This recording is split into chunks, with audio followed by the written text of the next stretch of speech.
जीने का हक है इस जमाने में जो इधर का लगता रहे और उधर का हो जाए।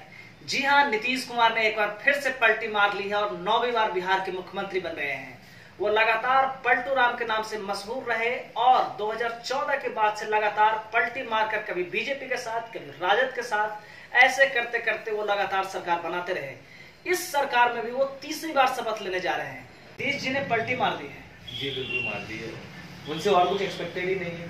पलटी मारो, पलटू राम नाम ही है उनका। वो तो आपके इंडिया के प्रधानमंत्री पद के उम्मीदवार बनने वाले थे। नहीं बनाया, इसलिए तो पलटी मार दी उन्होंने। जो व्यक्ति का कोई भरोसा नहीं, जो अपने प्रदेश में बार बार पलटी मार देता है, उसको प्रधानमंत्री कैसे बना दे? प्रधानमंत्री के लिए उसको कैसे हम मनोनीत कर दे? सारा विपक्ष को उन्होंने इकट्ठा किया, पटना में मीटिंग की, 2-3 जगह और मीटिंग करवाई। पूरा उम्मीद था कि वही संयोजक बनेंगे, लेकिन अचानक वो पलटी मार के चले गए। कारण क्या रहा इसके पीछे?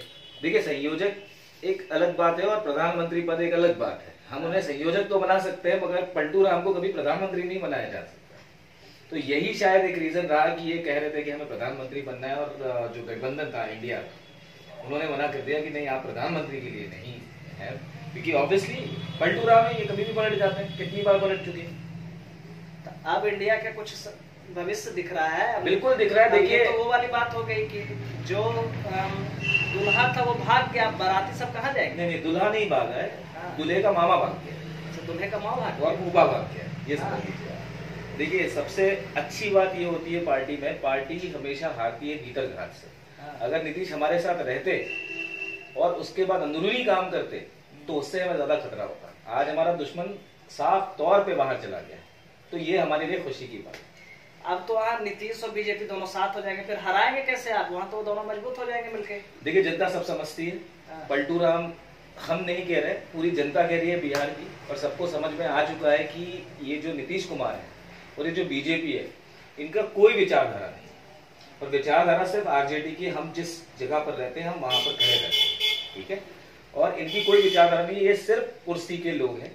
तो इस बार जहां तक उम्मीद है, और इस बार हमें पूरा भरोसा है हमारी जनता के ऊपर कि लोकसभा, ना सिर्फ लोकसभा में बल्कि विधानसभा में भी आरजेडी को पूर्ण बहुमत मिलेगा। प्रधानमंत्री भी अभी कुछ दिन पहले नीतीश कुमार की आलोचना कर रहे थे जब वो उधर थे, कि उनका सेंस चला गया है विधानसभा में, ऐसा बयान दे दिया। लेकिन फिर नरेंद्र मोदी उसे उन्हें अपनी पार्टी में ले आए, तो बीजेपी की नीति पे आप क्या कहेंगे? कहीं नीतीश के साथ साथ बीजेपी भी तो नहीं पलट गई है? देखिए, मोदी जी को, उनको सबसे ज्यादा जो प्यारी चीज है वो है कुर्सी। अच्छा, मोदी जी को बाकी कुछ नहीं दिखता है, सिर्फ कुर्सी चाहिए उनको फर्क नहीं पड़ता है कि कोई भरोसा नहीं हो। राहुल गांधी को भी अपने साथ ले लेंगे, या राहुल गांधी साहब आ जाइए क्योंकि मुझे कुर्सी बचानी है। तो मोदी जी जो है ये नीतीश कुमार से ज्यादा पलटी है।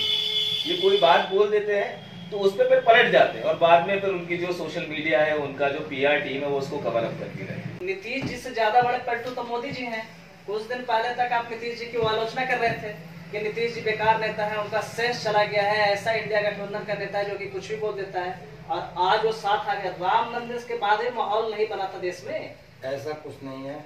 हमारे लोकप्रिय नेता, हमारे यशस्वी प्रधानमंत्री नरेंद्र मोदी कभी ऐसा वाक्य बोलते नहीं है जैसे आपके पलटू राम बोल देते हैं।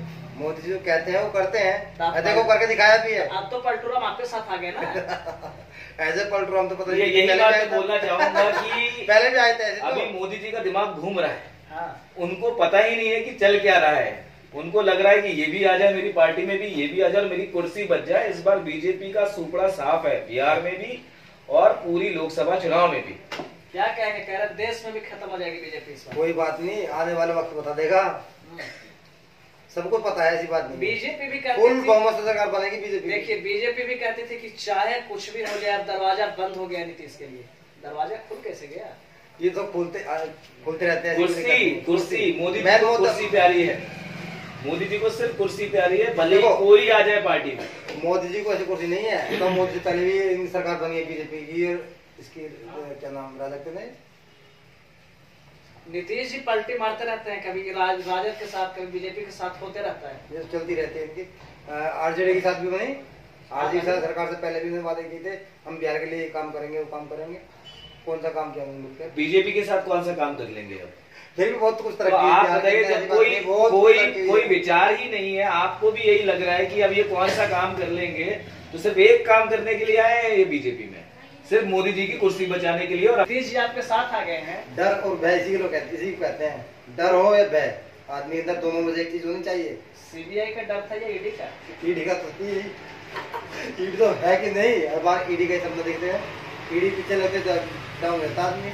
नीतीश जी के पीछे ईडी लगा दिया था क्या? लगाया किसी के पीछे नहीं है। फिर ये तो तात्पर्य था उनका, भाई हम उनके साथ चले जाएंगे तो सरकार बनानी है। उनका मेन मुद्दा ये है सरकार पार्टी को इस बात में जुड़े, लेकिन सीएम हम ही रहेंगे।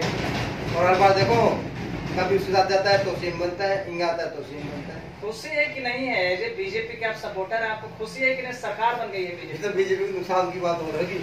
नुकसान हो जाएगा बीजेपी का? ऐसा कैसे? जनता सब समझती है। मतलब अगला बार सब बीजेपी वहाँ हार जाएगी नीतीश जी के साथ? हारेगी नहीं, लेकिन नुकसान हो जाएगा वोटों का। नुकसान हो जाएगा बीजेपी का नीतीश के साथ आ जाने से। जी जी।